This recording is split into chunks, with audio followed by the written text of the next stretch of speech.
Hello everyone, welcome to Eden. So आज हम लोग देखेंगे कि आयरन कार्बन फेज डायग्राम को कैसे समझना है या फिर हम कैसे उसे बना सकते हैं। सो फर्स्टली इसके पहले अगर आपको प्योर आयरन का अगर पता है कि कूलिंग कर्व कैसे होता है, सो आप इसे इजीली समझ सकते हैं। लेटेस्ट जस्ट पहले वो ही समझ लेते हैं। सो इसे let us say this is temperature and this is time. हम बना रहे हैं cooling curve for pure iron. So पहले तो लिक्विड रहेगा pure iron and then constant temperature पे इसका फेस चेंज होगा विथ समथिंग सेम, ऐसे ही टेम्परेचर कम कम होता जाएगा। सो हम ये क्या कहते हैं कि फर्स्टली तो वो लिक्विड था और जैसे जैसे हमने टेम्परेचर कम कम किया at some temperature, constant temperature, इसका जो फेज़ है वो चेंज होके किसी बीसीसी लैटिस में चला जाता है फर्स्टली। एंड देन जैसे हम टेम्परेचर कम अगेन करते रहता है, again constant temperature structural change आता है। सो पहले लिक्विड से सॉलिड बना, इसे हम प्राइमरी ट्रांजिशन कहते हैं। So there are two types of transition. So this is primary transformation और transition. So this is primary transition. और एक सेकेंडरी ट्रांजिशन भी होता है जिसका मतलब है कि आप सॉलिड बना लिया है और आप सॉलिड में ही स्ट्रक्चरल चेंज हो रहा है। जैसे बीसीसी के बाद फिर से एफसीसी हो जाएगा, उसके बाद अगेन ये बीसीसी हो जाता है। उसमें भी आप बीसीसी में भी टू टाइप्स होते हैं। Let us say first is non magnetic and then is magnetic. So इसमें again this one is non magnetic and this BCC जो आपने अगेन कूलिंग करने के बाद अचीव किया है, this is magnetic. So this is a basic cooling curve for pure iron. But हम pure iron का नहीं देख रहे। सो ये प्योर आयरन का अगर आपको समझ में आ गया है कि कैसे स्ट्रक्चरल, पहले हम लिक्विड से हम सॉलिड में आ रहे हैं फिर उसमें स्ट्रक्चरल चेंज हो रहा है जैसे हम टेम्परेचर कम कर रहे हैं वैसे, तो आपको ये कर्व समझना बहुत ईजी हो जाएगा जो आयरन कार्बन फेज डायग्राम। इसमें बस ये फ़र्क है कि ये प्योर आयरन नहीं है, दिस इज़ फॉर स्टील्स या कास्ट आयरन जिसमें हम कार्बन ऐड कर रहे हैं इसमें। सो इसमें आपको मेन 3 पॉइंट्स का ध्यान रखना है इस डायग्राम में। So first one is this point, जिसे हम पेरिटिक्टिक पॉइंट बोलते हैं। This is called as eutectic point, eutectic. और ये जो पॉइंट है इसे हम बोलते हैं eutectoid point. So these 3 points are important.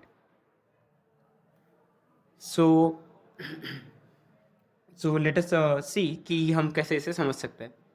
So eutectoid point को आप ऐसे समझ सकते हो कि लेट से आपके पास अगर आप ग्राउंड अप भी करना चाहो, सो लेट से ग्राउंड अप अगर आपको समझना है, सो ये जो लाइन है ये इसे हम सोलिबिलिटी लाइन बोलते हैं। सो सोलिबिलिटी लाइन जैसे आप देख सकते हो कि जैसे जैसे हम टेम्परेचर बढ़ा रहे हैं वैसे वैसे जो कार्बन परसेंटेज है वो बढ़ रहा है। लेट से आप ये लाइन को देखो, जैसे जैसे हम टेम्परेचर बढ़ा रहे हैं वैसे वैसे कार्बन परसेंटेज बढ़ रहा है जो हमें सोल्यूबल हम उसमें कर सकते हैं जो आयरन में। सो ये जैसे आप देख सकते हो कि यहाँ पे अल्फा आयरन है। सो जो अल्फा फेराइट है ये प्योरेस्ट फॉर्म ऑफ आयरन है जिसका जो स्ट्रक्चर होता है वो होता है बीसीसी। और ये ऑस्टेनाइट जो गामा आयरन है उसे हम बोलते हैं एफसीसी फेराइट या फिर ऑस्टेनाइट, कुछ भी बोल सकते हैं। सो अल्फा फेराइट जो है उसे उसका स्ट्रक्चर होता है बीसीसी और ऑस्टेनाइट जो होता है उसका स्ट्रक्चर होता है एफसीसी। और जैसे ही आप और टेम्परेचर बढ़ा दोगे, जस्ट आप डेल्टा आयरन में पहुंच जाओगे 1400 डिग्री के बाद आप delta iron. So this is not liquid plus delta, this is just delta ferrite. ये जो रीजन है it is delta ferrite region. So ये जो डेल्टा फेराइट रीजन होता है वो आप इसे बोल सकते हो कि this is nothing but again BCC. जैसे हमने आयरन के डायग्राम में देखा था कि ये बीसीसी से एफसीसी जाएगा फिर से बीसीसी चले जाएगा। तो ये इसका ये उल्टा है कि जो फिर से अगर आप 1400 से आगे टेम्परेचर बढ़ाओगे तो फिर से बीसीसी में ट्रांजिशन हो जाएगा। सो जो लिक्विड लाइन थी हमारी वो ये लिक्विड लाइन है जो सबसे ऊपर वाली है, इसे हम लिक्विडस लाइन बोल देते हैं। ये टोटल जो ये पूरी लाइन हो जाएगी ये लिक्विडस लाइन हो जाएगी। इसके ऊपर जो है वो पूरा लिक्विड है, जो मोल्टन लिक्विड है, जिसका मोल्टन लिक्विड सॉल्यूशन है जिसमें कार्बन और आयरन दोनों है। सो ये लिक्विडस लाइन हो गई हमारी जिसके ऊपर पूरा लिक्विड है। सो जैसे अगर देख सकते हैं आप पूरा इसके ऊपर लिक्विड है।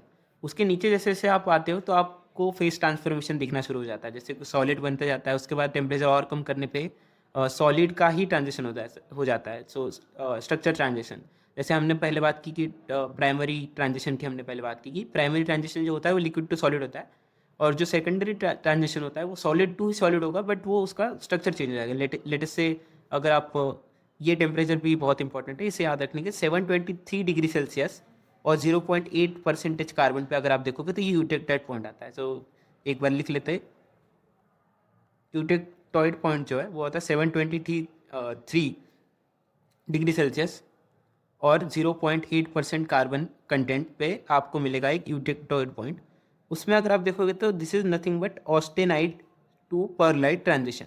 सो परलाइट क्या होता है? So pearlite is nothing but जो अल्फा फेराइट हमने बात की थी जो कि बीसीसी लैटिस होता है उसका और सीमेंटाइट का एक अल्टरनेट लेयर्स का एक स्ट्रक्चर होता है। सो ये Fe3C जो आप देख रहे हो इसे हम सीमेंटाइट बोल देते हैं। तो Fe3 को जो हम सीमेंटाइट बोल देते हैं, सीमेंटाइट। Fe3 को हम सीमेंटाइट बोल रहे हैं। और परलाइट जो होता है, हाँ, सो ये परलाइट है। सो परलाइट में क्या होगा, ऐसे अल्टरनेटिंग लेयर्स हो गए, एक लेयर फेराइट के आ गई, एक लेयर फिर सीमेंटाइट के आ गई, एक लेयर फिर से फेराइट के आ गई, एक लेयर फिर से सीमेंटाइट के आ गई। So this is structure of pearlite. So eutectoid point में ऐसा खास क्या है? सो यूटेक्टाइड पॉइंट में खास ये है कि अगर जैसे ही आपने 723 डिग्री सेल्सियस लेटे से आप पहले 900 या 1000 पे थे, आपके पास था ऑस्टेनाइट स्टील, और आप धीरे धीरे स्टील को कूल कर रहे हो, तो जैसे ही आपने 723 और आपका जो कार्बन परसेंटेज है वो 0.8 है, 0.8 की लाइन पे अगर आप कूल करते जाओगे, सो दिस लाइन पे, सो आपको जो यूटेक्टॉइड पॉइंट के बाद जो मिलेगा वो होगा प्योर परलाइट।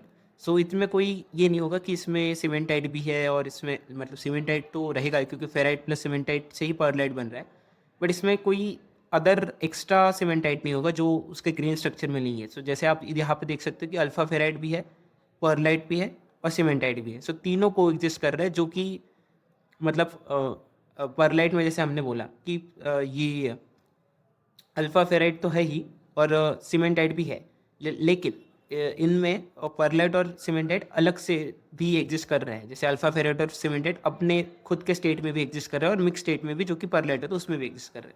लेकिन जो यूटेक्टाइड पॉइंट रहेगा उसके नीचे आपको प्योर परलाइट मिलेगा। ये जो लाइन है दिख रही है आपको, ये प्योर परलाइट की लाइन है। सो इसमें प्योर आपको परलाइट मिलेगा। So that is why eutectoid point खास है। सो जैसे ही आप ये जो ट्रांजिशन टेम्परेचर है 723 डिग्री सेल्सियस का वो आप पार करते हो, सो आप अल्फा से ऑस्टेनाइट में जा रहे हो, बीसीसी से एफसीसी में जा रहे हो। सो या this is the transition line. जो आपको ये पूरी लाइन दिख रही है ट्रांजिशन लाइन है। इसे A1 लाइन जैसे आपको लिखा है यहाँ पे A1 लाइन, ये ट्रांजिशन लाइन है जिसमें आप अल्फा फेराइट से ऑस्टेनाइट में जा रहे हो। अगर आप टेम्परेचर्स के टर्म्स में देखना चाहो, सो 723 से नीचे जो आता है वो अल्फा फेराइट है, 900 टू 1400 अगर आप देखोगे तो ऑस्टेनाइट है, और बीच में कुछ मिक्स स्टेट भी है 900 टू 723 जो है मिक्सड है। सो यहाँ पे अगर आप देखोगे तो यहाँ पे लिखा है गामा प्लस अल्फा। इसका मतलब यही होता है कि दोनों भी को एग्जिस्ट कर रहे हैं इस स्टेट में। जो 723 टू 900 का जो स्टेट रहेगा उनमें दोनों को एग्जिस्ट करेंगे।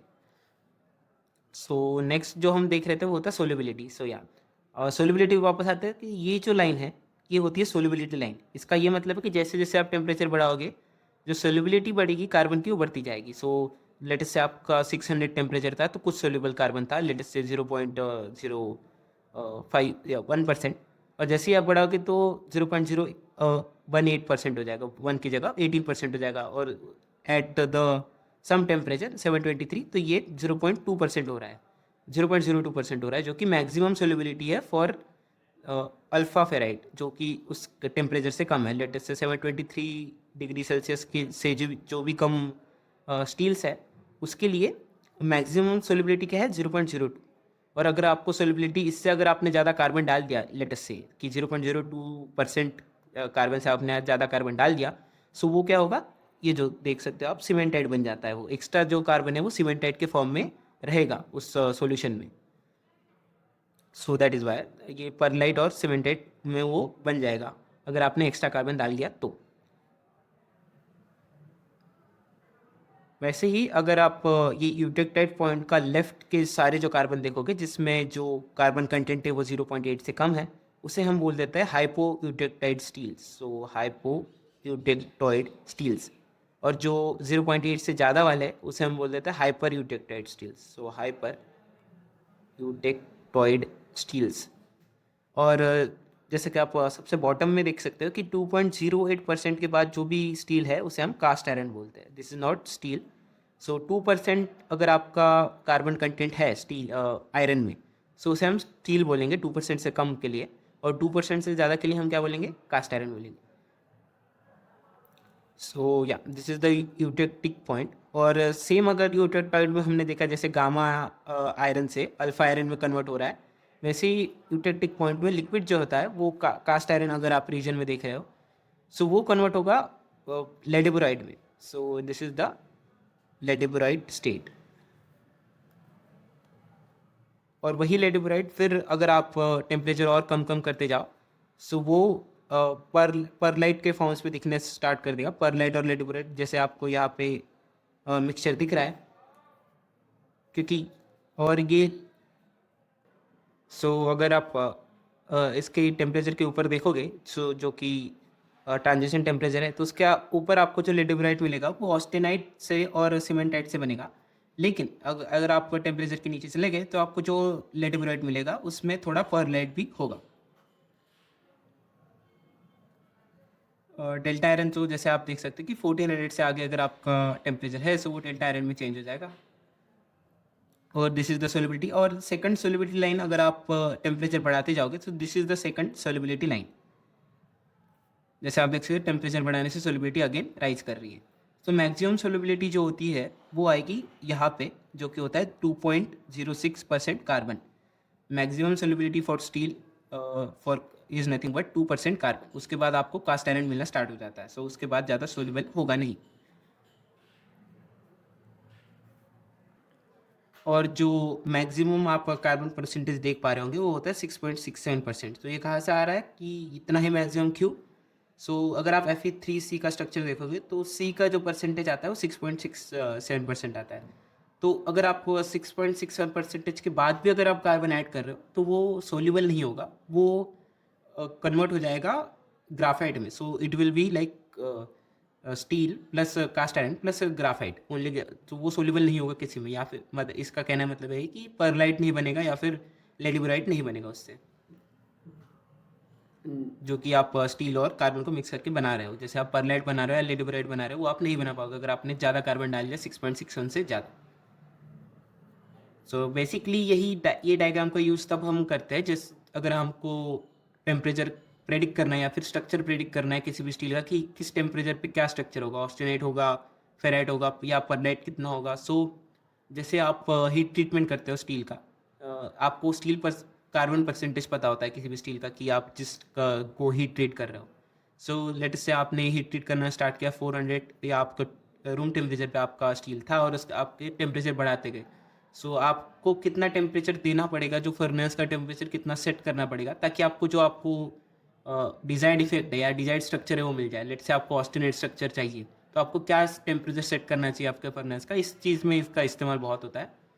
हीट ट्रीटमेंट हो गया और फोर्जिंग वगैरह। अगर आप इक्वेशन लिखना चाहो पेरिटेक्टिक पॉइंट, यूटेक्टिक पॉइंट और यूटेक्टोइड पॉइंट पे, आप वो भी लिख सकते हो। लेटेस्ट से आप पेरिटेक्टिक पॉइंट जो कि जे से दर्शाया गया है, latest say this is nothing but peritectic point. तो अगर आप इस पॉइंट पे इक्वेशन लिखना चाहो तो आप ऐसा भी देख सकते हो कि जो लिक्विड पर डेल्टा फेराइट मतलब जो सॉलिड और लिक्विड फेज है वो चेंज हो रहा है सॉलिड फेज में, ऑस्टेनाइट फेज में। तो अगर आप रिएक्शन लिखना चाहो तो आप ऐसे भी लिख सकते हो कि liquid when cooled so when cooled goes to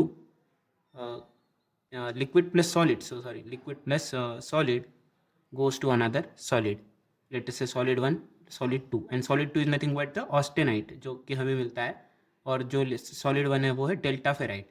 हम ऐसे भी लिख सकते हैं कि delta plus liquid goes to gamma, या फिर delta plus liquid form phase transforms to gamma which is also a solid. Gamma is nothing but the austenite and delta is nothing but the delta ferrite जो हम बोल रहे हैं। अगर आप इसे कूल करोगे आप गामा, और अगर डेल्टा को जो कि हमारा ऑस्टेनाइट है उसे आप गर्म करोगे लेटेस्ट से, अगर हॉट करते हैं तो हम उसे डेल्टा प्लस लिक्विड में भी चेंज कर सकते हैं। This is reaction at the peritectic point. Same reaction या फिर सिमिलरली आप रिएक्शन लिख सकते हो at eutectic point and eutectoid point. अगर आप कार्बन परसेंटेज देखो, at the peritectic point. So it is 0.16% carbon, and the temperature is 1493 degree Celsius. So temperature is this, and this is the carbon percentage for that point, peritectic point.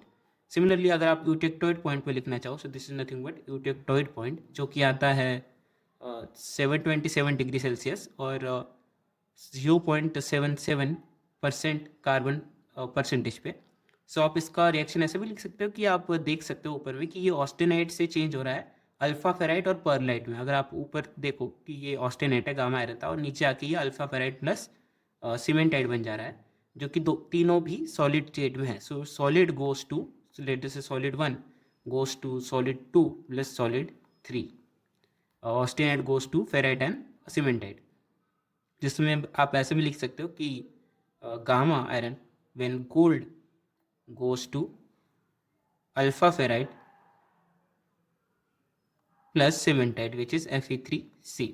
या फिर अगर आप इन्हें hot करते हो, सो या फिर इसे गर्म करते हो, so after heating it goes to gamma iron. आप रिवर्स रिएक्शन भी लिख सकते हो. This reaction is at the eutectoid point. Similarly if अगर आप यूटेक्टिक पॉइंट पे अगर आप रिएक्शन लिखना चाहो, सो आप ये लिख सकते हो कि जो लिक्विड है, सो हमने जैसे बोला कि ये लिक्विडस लाइन है और इसके ऊपर पूरा लिक्विड होगा. So liquid goes to 2 solid phases, जो कि हम देख सकते हैं ऑस्टेनाइट और फेराइट है फॉर कार्बन. और अगर इसमें आप रिएक्शन लिखना चाहते हो तो आप लेड के लिए भी रिएक्शन लिख सकते हो. So if you have lead and tin mixtures और आप उसको कूल करते हो लिक्विड को, so you will get lead and tin separated, alpha and beta. So liquid goes to solid 1 plus solid 2. For the lead and tin mixture it goes to alpha plus beta, जिसमें alpha जो होता है वो lead rich होता है और जो beta होता है वो टिन रिच होता है. So this happens at 183 degree Celsius and 61.9% weight percentage of carbon. This is for the lead and tin reaction, not for the carbon. So आप कंफ्यूज मत हो जाना कि 61.9%. सो ये लेड और टिन का रिएक्शन है, so that is why the percentage थोड़ा ऑफ है यहाँ पे. आप ये कार्बन के लिए रिएक्शन भी लिख सकते हो कि जो लिक्विड है it goes to austenite and cementite. So ऐसा करके आप रिएक्शंस भी लिख सकते हो at a different point in the carbon phase diagram. Thank you.